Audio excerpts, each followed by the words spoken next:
Hello.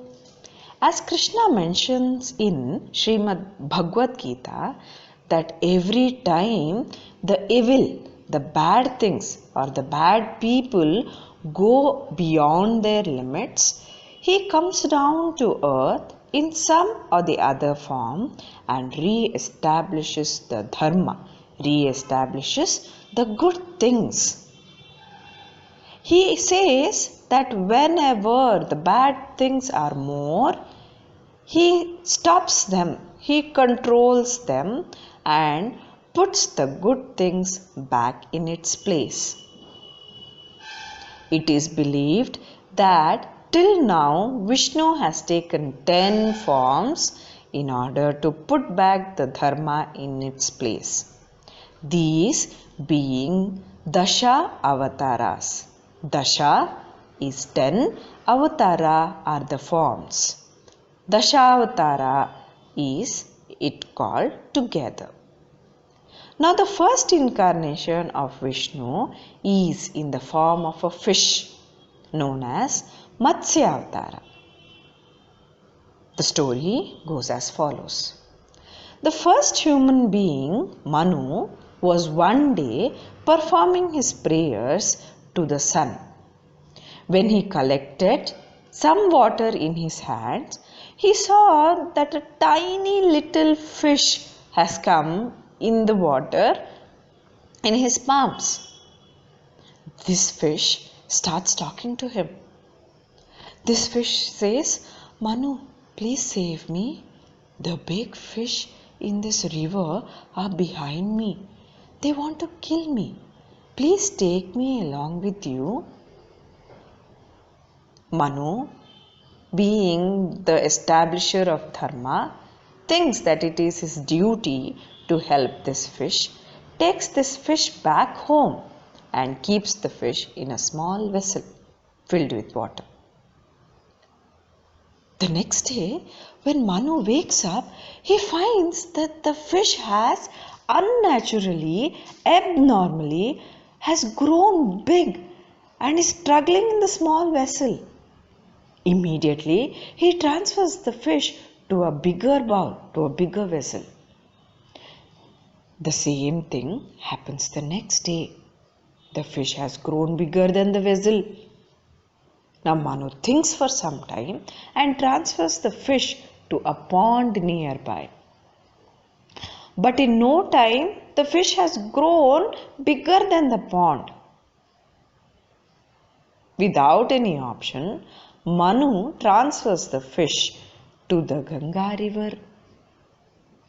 After a couple of days, he goes back to the banks of river to check how the fish was doing. To find that the fish was struggling in the Ganga river. It had outgrown the huge river and was finding it difficult to survive in the river. With this, Manu realizes that this wasn't an ordinary fish. He bows to the fish and realizes the miraculous powers of the fish. The fish again talks to him. The fish says, "Manu, a big flood is impending to earth.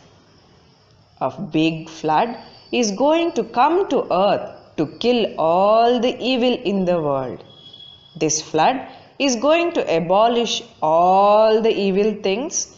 It is your duty to establish dharma again. So, I want you to collect seeds of all the plants and trees in the world, best animal of every variety, build a huge ship and collect the seed and animal in the ship." Receiving the instructions, Manu gets on to the work.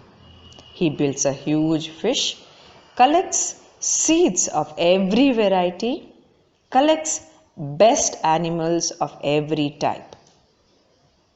One fine day, the sky starts roaring. It rains as though there has been a hole in the sky. rains together for multiple days, and in no time the whole world is completely flooded.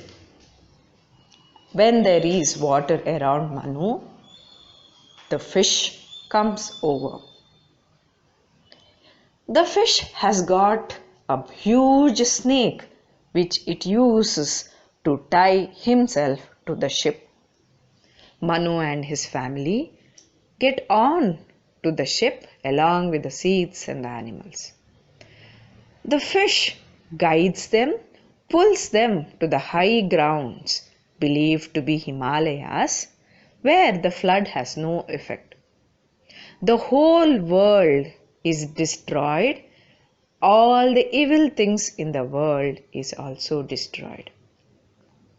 The fish instructs Manu the conduct of dharma, the best behavior, the ways to live the life to the fullest, the ways to be a good person, and then disappears.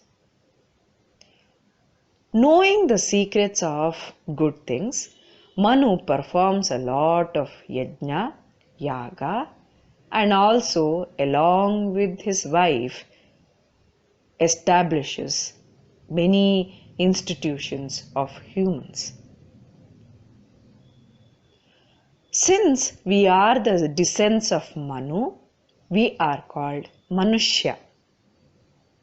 Thus, with Matsyavatara, Vishnu outpowers the evils and establishes the dharma.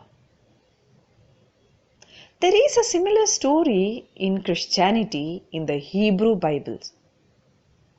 It mentions that on the great floods, that is the flood which encompasses the whole world, Noah, who was ready for the flood with the ship named as Noah's Ark, guides the good people to high grounds.